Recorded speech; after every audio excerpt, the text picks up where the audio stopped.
स्वर कथा चैनल के सभी बंधुओं को संतोष कुमार शर्मा का बहुत बहुत नमस्कार। साथियों, मैंने अपनी एक वीडियो में जिक्र किया था शतरूपा का। शतरूपा इस पृथ्वी पर पहली महिला थी, यानी कि पहली स्त्री थी जिन्होंने इस पृथ्वी पर जन्म लिया। और मनु पहले व्यक्ति थे, पहले पुरुष थे जिन्होंने इस पृथ्वी पर जन्म लिया।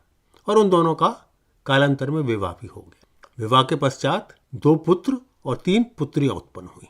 बहुत वर्षों तक मनु शासन करते करते थक गए और उनको बुढ़ापा भी आ गया। उन्होंने सोचा कि अब मुझे हरि भक्ति करनी चाहिए, हरि भक्ति का समय आ गया है। उन्होंने अपने पुत्र उत्तानपाद को राज सौंप दिया और दोनों, यानी कि महारानी शतरूपा और महाराज मनु, नैमिषारण्य तीर्थ की ओर चल दिए और वहां पर ओम नमो भगवते वासुदेव का जाप करने लगे। कई वर्षों तक कठोर तपस्या की। पहले फलों का त्याग किया, फिर केवल जल पर रहने लगे। मन में एक इच्छा लिए कि प्रभु के दर्शन हो जाए किसी प्रकार से। कहते तो यह है कि उन्होंने लगभग 10,000 वर्ष तक तपस्या की। खैर, मैं इन वर्षों में समय काल में नहीं जाता।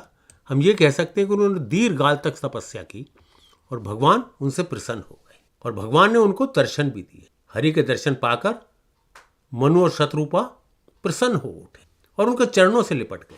श्री हरि ने उन्हें उठाया और कहा कि बोलो, तुम्हें क्या वरदान चाहिए। मनु महाराज बोले, हे प्रभु, आपसे क्या छुपाना, मुझे तो आपके समान पुत्र चाहिए। इस पर भगवान ने वरदान दिया, हे राजन, मैं स्वयं आपके पुत्र के रूप में आऊंगा।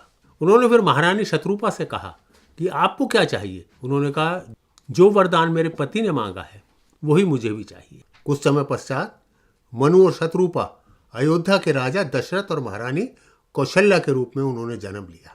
और आप सभी जानते हैं, सर्वशक्तिमान सर्वेश्वर भगवान श्री राम उनके घर में उत्पन्न हुए। तो ये थी कथा श्री राम के जन्म की और किस प्रकार से जो पृथ्वी पर सबसे पहले स्त्री और पुरुष आए थे उन्हीं के घर में उन्होंने जन्म लिया।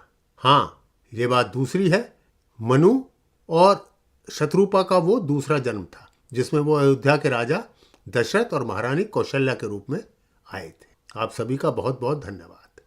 मित्रों, भारतीय संस्कृति की विषय में और भी कुछ जानकारी प्राप्त करने के लिए यदि आपने अभी तक स्वर कथा चैनल को सब्सक्राइब नहीं किया है तो कृपया अवश्य करें और अपने मित्रगणों से भी कहें कि भारतीय सभ्यता को दूर दूर तक फैलाएं और उस चैनल को सब्सक्राइब करें और लाइक भी अवश्य करें, जिससे हमारा उत्साह बढ़ता रहे।